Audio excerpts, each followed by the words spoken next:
folkens, og velkommen tilbake til Reise-TV-en. Og velkommen til Danmark. Vi befinner oss nå på Fornes fyr på Jylland. Det er faktisk Jyllands østligste punkt. Fyret er 27 meter høyt og ble bygd i 1892. Og det er i full drift i dag. Som alt andre, det styres selvsagt fra København. Vi står nå på stranda og ser utover Kattegat. Og i retning Sålende så finner vi nå Sverige.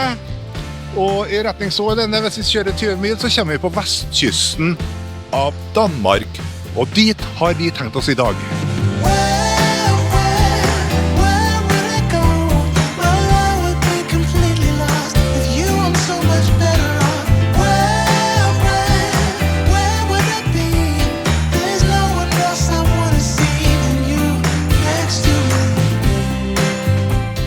Byen Grenå ligger bare 5-6 kilometer herfra. Vi kom dit med ferga fra Halmstad i Sverige i går kveld, og kjørte hit for å overnatte på parkeringsplassen her. Vi har lagt opp en reiserute for denne turen som starter her i Danmark, for så å fortsette videre inn i Tyskland. Deretter kjører vi langs Nordsjøen gjennom Nederland og Belgia, før vi kommer til kysten av Normandie i Frankrike. Vi krysser Frankrike gjennom de sentrale delene av landet, før vi igjen kommer tilbake til Tyskland helt sør i landet. Da følger vi Rhinen et godt stykke nordover, før vi etter hvert kommer til Rostock for å ta ferga tilbake til Sverige.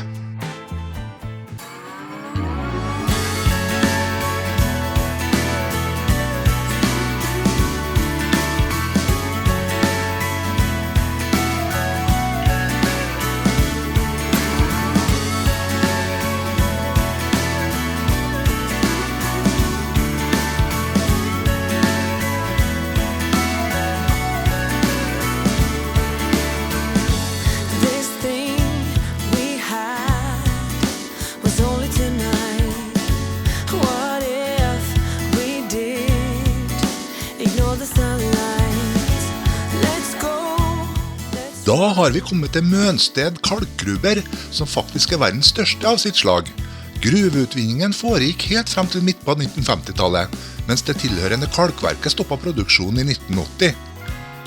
Både gruvene, kalkverket og naturen rundt omkring er fredet. For å komme til gruveinngangen må man bruke naturstien som er anlagt i området. Innenfor portene finner man over 60 kilometer med gruvetunneler som er laget med hakke og håndkraft. I dag er 4 kilometer av gruvegangene åpen for publikum. Det spesielle lyset i gruvene gjør at de 18 meter høye grottene og de underjordiske innsjøene fremstår som litt mystisk. Av og til så er det konserter i de største rommene her inne.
Kalkverket er den andre hovedattraksjonen her ved Mønsted kalkgruber. Kalk har jo blant annet blitt brukt til å fremstille mørtel, som har vært en etterspurt artikkel i alle år. Det er bare å tenke på alle kirker og klostre som er bygd opp gjennom tidene, så skjønner man hvorfor det er drevet med gruvedrift i Mønsted i over 1000 år. I kalkverket brente man kalk, og deretter kunne man tilsette vann og sand for å fremstille mørtel.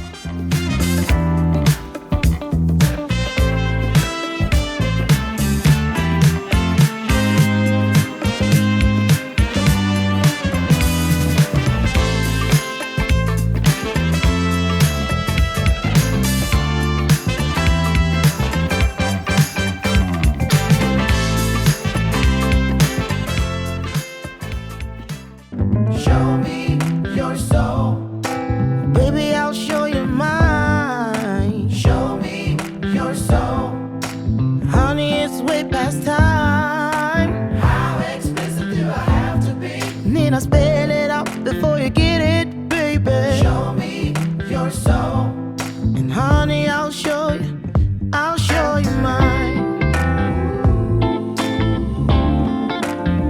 I'll show you mine.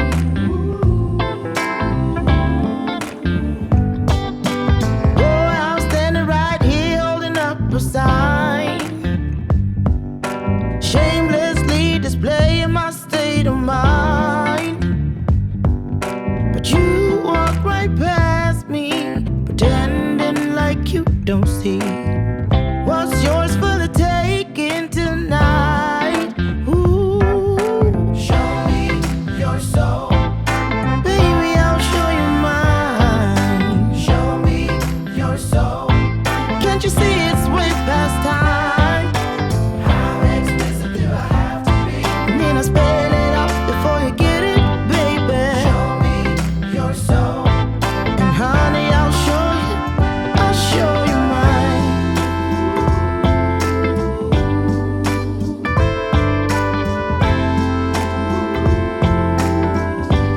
Det her Båbjerg fyr. Fyret ble bygd i 1877, og det 26 meter høyt. Og lurer du på hvorfor at fyret rødt? Jo, de kalka det rødt således at sjøfolkene ikke skulle ta feil av fyret og de hvite kirketårnene som langs vestkysten av Danmark her.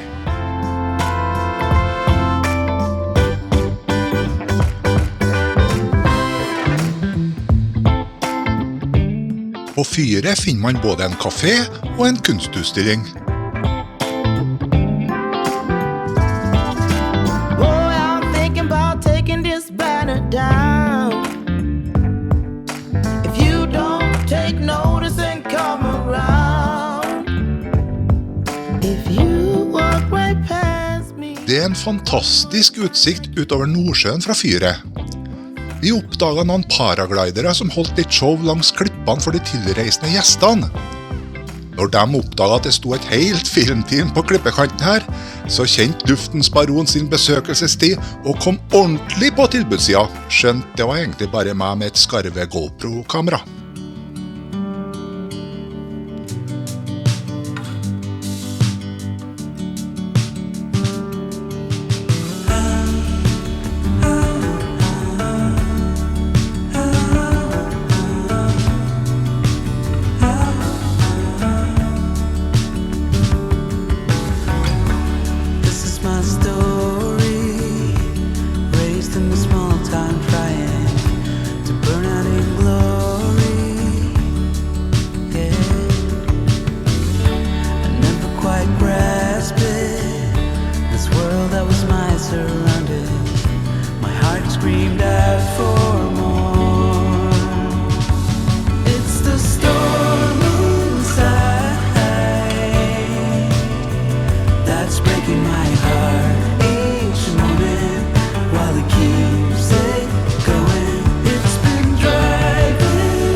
Vi kjørte av hovedveien som går langs vestkysten av Danmark for å se på de sagnomsuste strendene her i Hvide Sande.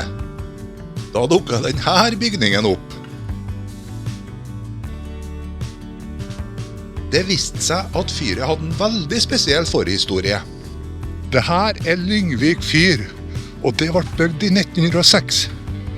Fyret 36 meter høy, og fyret faktisk det siste som bygd i Danmark. I 1903 så forliste et norsk dampskip ut på kysten her, og 24 norske sjømenn omkom. Da tok den norske regjeringen kontakt med danskene og ba dem om å bygge et fyr på kysten igjen, sånn at man fikk litt bedre sikkerhet langs vestkysten av Danmark. Og det ble gjort.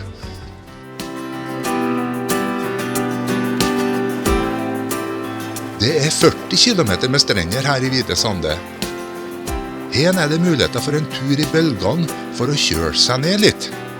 Jeg kan ikke si at badetemperaturen frister nå i begynnelsen av september, men det må være ypperlige forhold for windsurfing og andre seilaktiviteter langs stranda her. Watch us don't do, and do us don't watch. So let's get to it. Let's get it done. You step it up a notch. We can do it. We can get it done. 'Cause we're doers, and doers don't watch.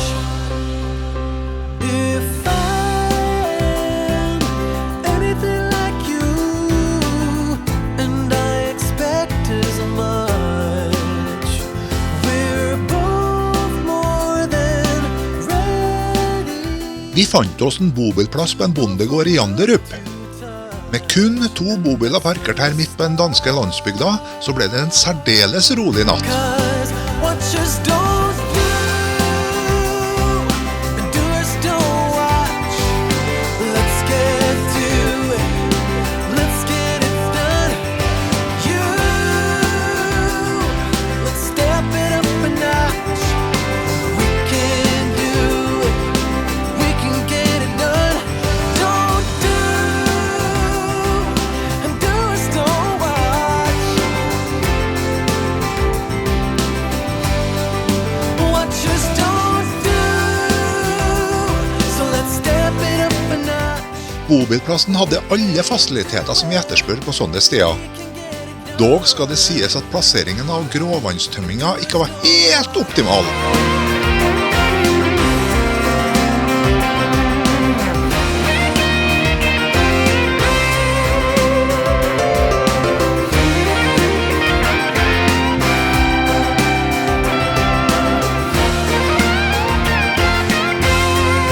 Skal du være med? Walking backwards in the snow. I hide my tracks as I go. The main park birds are singing nice and low, but I ain't got a clue as where to go. There's a winding road ahead of me. I can't figure out where it goes, but if I try, I can make it home. But if I stand by what I know is real, not wander off on some byway, I should be fine. I'll be home to stay.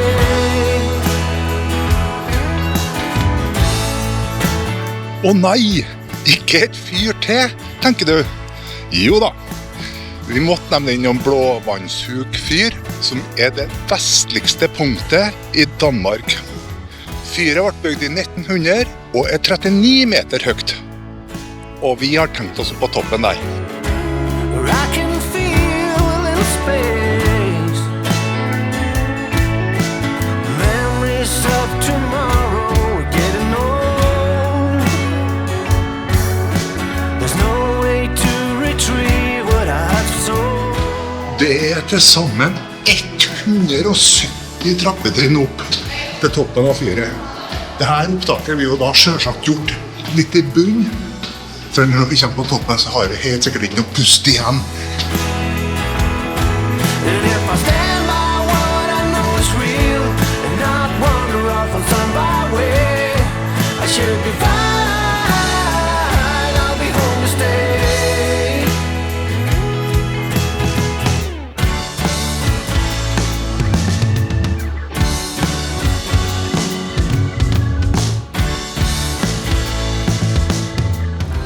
Fra toppen av fyret så kan du se 220 forskjellige vindmøller.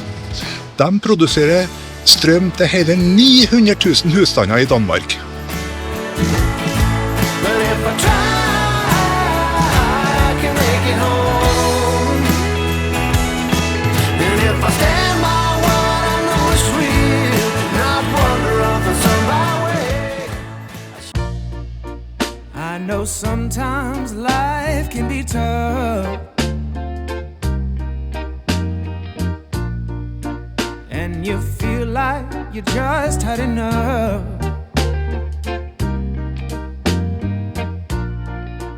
When you're thinking everything is gone wrong, just remember that I'm here to cheer you on. Yeah, I wanna pick you up from the ground, let you know that I'm always around. 'Cause I know we can make it, yes we can make it if we try, keep on trying. Hei, vi befinner oss nå i Esbjerg og har stoppet ved skulpturen Mennesken ved havet. De laget for å hedre danske sjøfolk. Ser man litt nøye og retter på de her skulpturene, så vil du se at de har både 4, 5 og 6 pær på føttene sine. In the road. Oh yeah, always carrying that oh so heavy load. When you feel like there's too much on your plate, just call on me, and I'll help you carry some of that weight. I wanna make you understand. I neste episode drar vi videre til Tyskland. Der finner Angunn ut at vi har behov for litt mosjon. Så heng med, så får du se hva som skjer. We try.